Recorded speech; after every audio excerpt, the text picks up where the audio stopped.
በጥቁር ባህርና በካሪቢያን የባህር ጠለል ላይ የታየው የአስፈሪ ወታደራዊ ኦፕሬሽን ገና ትኩሳቱ ሳይበርድ አሁን ደግሞ የዓለም ፖለቲካ ትኩረት ወደ መካከለኛው ምስራቅ ወደ ታላቋ ኢራን ቀጥሏል። በቴህራን ጠባብ መንገዶችና በታላላቅ አደባባዮች ላይ የሚታየው ጭስ ከሚቃጠሉ ጎማዎች ብቻ የሚወጣ አይደለም። እርሱ የለውጥ ናፋቂው ትውልድ ቁጣና የገዢው አካል የህልውና ስጋት ድብልቅ ውጤት ነው። በክሬምሊንና በካራካስ የታየው ድንገተኛ የኃይል ሚዛን ለውጥ በኢራን ባለስልጣናት ዘንድ ታላቅ መደናገጥን ፈጥሯል። የቴህራን የስልጣን ኮሪደሮች በጭንቀት ተወጥረዋል። ጥያቄው አሁን ተራው የማን ነው የሚል ሆኗል። የኢራን ከፍተኛ አመራሮች አሜሪካና እስራኤል በቬንዙዌላ የፈጸሙትን አይነት ድንገተኛና ስኬታማ ጥቃት በኢራን ላይ ሊደግሙት ይችላሉ የሚል ጥልቅ ፍርሃት ውስጥ ወድቀዋል። ይህ ፍርሃት መነሻ የሌለውም አይደለም። በቬንዙዌላ የሩሲያ ሚሳኤሎች ሲደመሰሱና መሪው በቁጥጥር ስር ሲውል የታየው ድፍረት ዋሽንግተንና ቴልአቪቭ ለኢራን እያዘጋጁት ላለው እቅድ እንደ መለማመጃ ተደርጎ ተወስዷል። ዶናልድ ትራምፕ በዋይት ሃውስ ሆነው የሚያስተላልፏቸው መልእክቶች ከቀልድ ያለፉ ወደ ተግባር ለመለወጥ ጥቂት ሰከንዶች ብቻ የቀራቸው ይመስላሉ። ትራምፕ ለኢራኑ ከፍተኛ መሪ አያቶላህ አሊ ኻሜኒ ግልጽ የሆነ ቀይ መስመር አስምረዋል። ትራምፕ በሰጡት ማስጠንቀቂያ የኢራን መንግስት በሰላማዊ ተቃውሞዎች ላይ የሚወስደውን ማንኛውንም አይነት የኃይል እርምጃ አሜሪካ በዝምታ እንደማትመለከትና ጣልቃ ለመግባት እንደማታመነታ አስታውቋል። ይህ ቀይ መስመር ለቴህራን አመራሮች የሞትና የህይወት ያህል ከባድ ሆኖባቸዋል። በኢራን ከተሞች ውስጥ የሚታየው ህዝባዊ ተቃውሞ ከቀን ወደ ቀን እየተጋጋለ መጥቷል። የኑሮ ውድነቱ፣ የነጻነት እጦቱና የገዢው አካል ጥብቅ ቁጥጥር ህዝቡን ወደ መጨረሻው የትዕግስት ጥግ አድርሶታል። በኢስፋሃን በሺራዝና በመዲናዋ ቴህራን የሚሰሙት መፈክሮች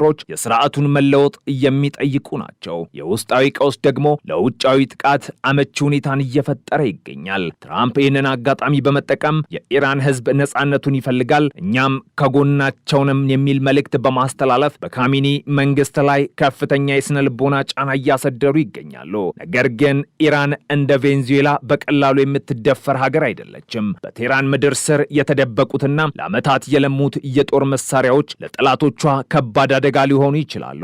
ኢራን ያሏት የባላስቲክ ሚሳይሎች በተለይም ፋታህ 2 የተሰኘው ሃይፐርሶኒክ ሚሳኤል የአሜሪካና የእስራኤልን የአየር መከላከያ ስርዓት ሰብሮ የመግባት አቅም እንዳለው ይነገራል። የሚሳኤል ድምፅ ከሚጓዝበት ፍጥነት በ5 እጥፍ በላይ የሚጓዝና በአየር ላይ አቅጣጫውን የመቀየር ብቃት ያለው በመሆኑ ማንኛውም መርከብ ወይም ወታደራዊ ቤዝ በሰከንዶች ውስጥ አመድ የማድረግ አቅም አለው። ከዚህ በተጨማሪም ኮራም ሻህር 4 የተሰኘው ሚሳኤል እስከ 2000 ኪሎ ሜትር ርቀት ተወንጭፎ 1500 ኪሎ ግራም የሚመዝን የጦር አውታር የመሸከም ብቃት አለው። ትራምፕ ግን ለነዚህ መሳሪያዎች ግድ የላቸውም የሚመስሉ ማስጠንቀቂያዎችን እየሰጡ ነው። የኢራን ደህንነት ኃይሎች በተቃዋሚዎች ላይ የሚደርሱት ግድያና እስራት ከቀጠለ አሜሪካ የኢራንን ወታደራዊ መሰረተ ልማቶችንና የኒውክሌር ጣቢያዎችን ኢላማ ያደረገ ኦፕሬሽን ልትጀምር እንደምትችል በይፋ ዝታለች። እስራኤልም በበኩሏ ከቬንዙዌላው ኦፕሬሽን በኋላ ያገኘችውን ወታደራዊ መነሳሳት በመጠቀም በኢራን ላይ የአንገት መቁረጥ ጥቃት ለመፈጸም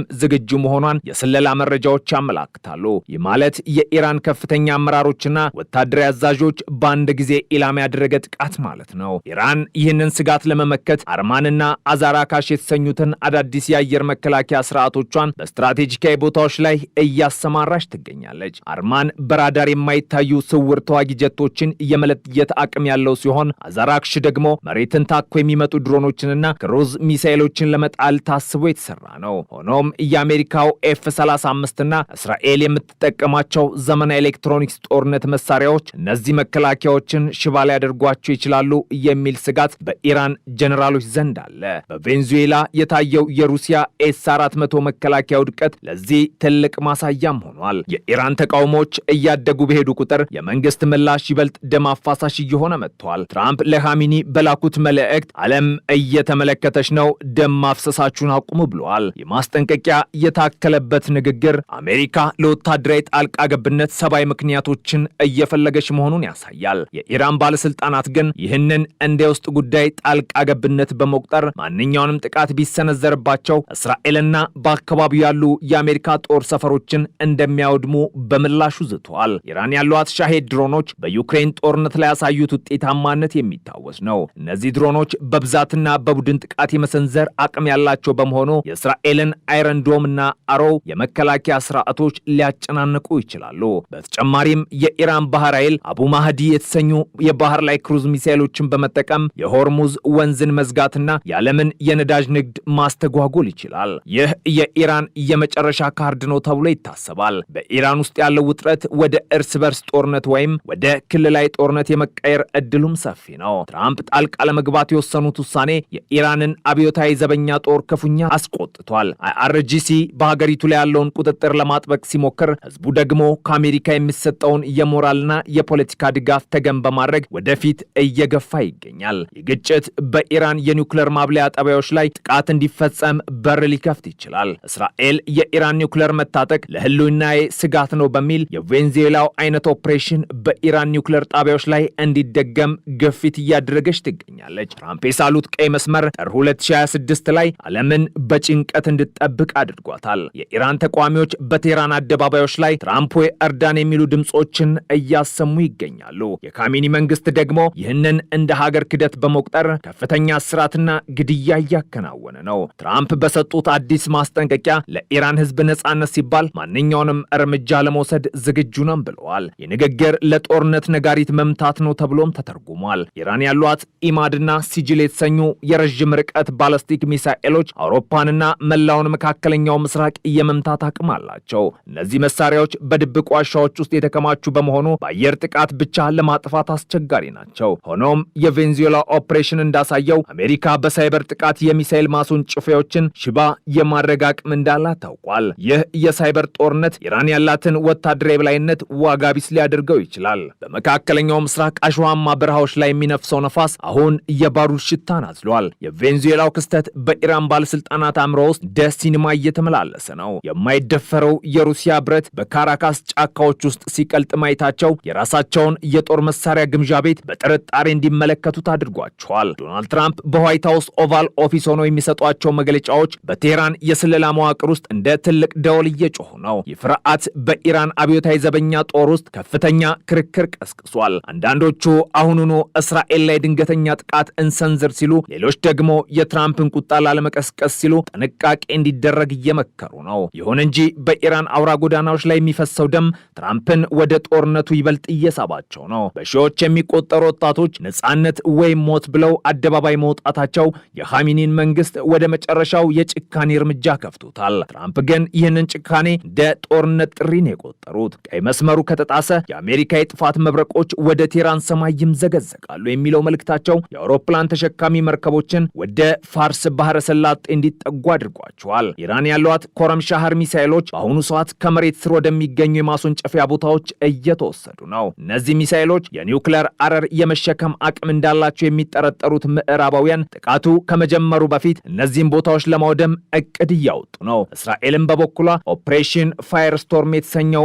እቅዷን ዝግጁ ማድረጓ ተነግሯል። ይህ እቅድ በኢራን ውስጥ የሚገኙ ከ2000 በላይ ስልታዊ ቦታዎችን በአንድ ሌሊት ውስጥ ለማውደም የታለመ ነው። በዚህ ሁሉ መሃል የኢራን ህዝብ በመከራና በተስፋ መካከል ይገኛል። በአንድ በኩል ከገዢው አካል የሚደርስባቸው ጭቆና፣ በሌላ በኩል ደግሞ ሀገራቸው ወደ ታላቅ ጦርነት ልትገባ መሆኑ የፈጠረው ስጋት። ትራምፕ ግን ለኢራን ህዝብ አዲስ ቀን ይመጣል በማለት የፖለቲካ ትርክታቸውን እያጠናከሩ ነው። በኢራን ላይ የሚወሰደው እርምጃ ከቬንዙዌላው በብዙ ጥፍ የላቀና አውዳሚ ሊሆን እንደሚችል ወታደራዊ ተንታኞች ያስጠነቅቃሉ። ኢራን በባህር ዳርቻዎቿ ላይ ያሰለፈቻቸው የባህር ላይ ሚሳኤሎችና ትንንሽ የጦር ጀልባዎች የአሜሪካን የጦር መርከቦች ለመጋፈጥ ተዘጋጅተዋል። የሆርሙዝ ወንዝ በዓለም ነዳጅ ንግድ ላይ ያለው ሚና ለኢራን ትልቅ የመንደርደሪያ ካርድ ቢሆንም ትራምፕ ግን ወንዙን ለመዝጋት የሚደረግ ማንኛውም ሙከራ ቴህራንን ወደ አመድነት ይለውጣታል የሚል ጠንካራ ማስጠንቀቂያ ሰጥተዋል። የኢራን አየር መከላከያ ስርዓቶች፣ እነዚያ የማይደፈሩ የተባሉት